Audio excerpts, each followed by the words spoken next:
दोस्तों चलिए शुरू करते हैं आज की कहानी। माँ आइए ना अंदर, रश्मि कहा। हो माँ आ गई। माँ आप बैठिए ना, कहते हुए आकाश ने माँ को सोफे पर बिठाया और खुद उनके बगल में बैठ गया। तभी रश्मि कमरे से आई, बड़े अनमने ढंग से पाँव छूकर बोल पड़ी, कहते हुए इकलौता पोता उत्कर्ष आकर दादी के सीने से लग गया। कैसी हैं आप? आपसे कितने दिनों बाद मिल रहा हूँ। दादाजी कैसे हैं, वो क्यों नहीं आए? दादी गांव में सब कैसे हैं? जाने कितने सवाल पूछ बैठा उत्कर्ष। निरुपमा जी मुस्करा उठी, सब ठीक है लल्ला, तू कितना बड़ा हो गया, अपने पापा से भी लंबा हो गया क्या?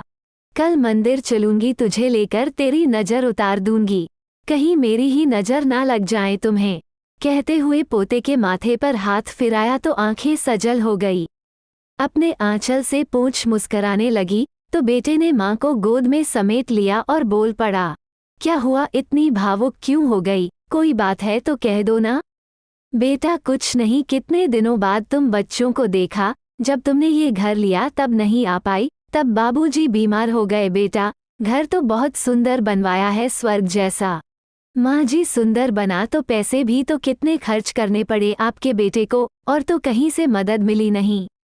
सास की बात का जवाब देते हुए रश्मि की बातों में ऐसा जहर बुझा तीर था जिसने तुरंत असर दिखाया।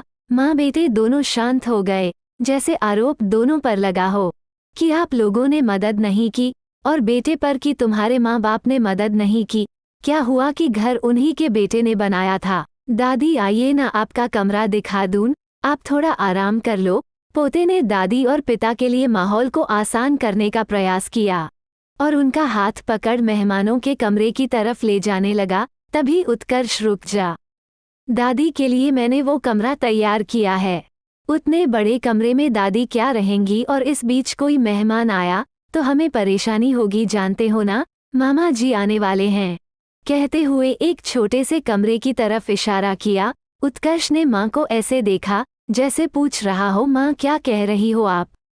उत्कर्ष कुछ कहता उससे पहले आकाश बोल पड़ा, क्या कह रही हो तुम रश्मि? माँ स्टोव में रहेंगी? दिमाग खराब है क्या तुम्हारा? अरे आकाश ऐसे क्यों बोल रहे हो? स्टोव कहने को स्टोव है, एक दो सामान ही तो है स्टोव में, जाकर देखो तो मैंने अच्छे से बिस्तर लगवा दिया है।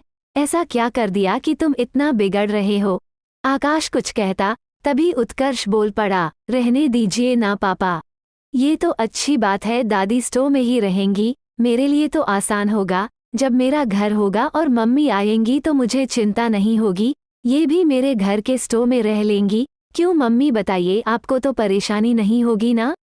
आप रह लेंगी ना स्टोव में?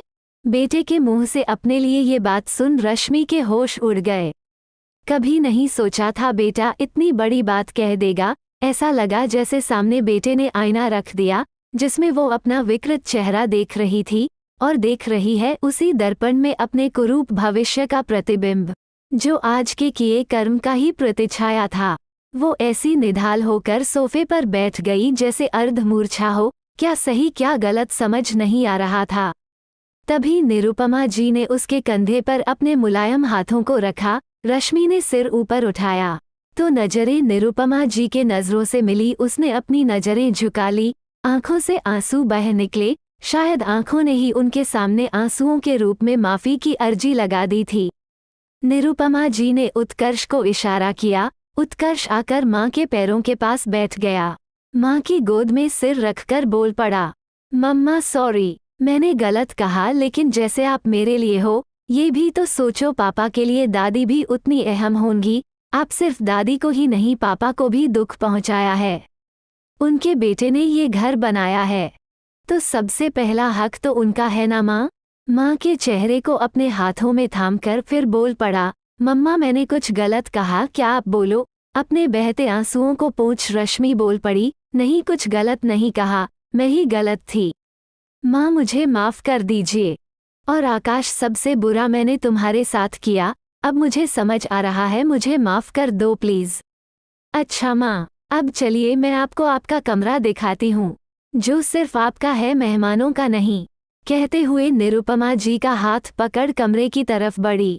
आकाश चुपचाप शांत होकर उत्कर्ष को देख रहा था जब नजरें मिली तो उत्कर्ष मुस्करा उठा। आकाश ने खींचकर उसे सीने से लगा लिया।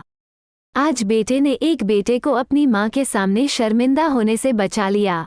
दोस्तों, अगर यह कहानी आपको अच्छी लगी हो तो वीडियो को लाइक और चैनल को ज़रूर सब्सक्राइब करें। धन्यवाद दोस्तों।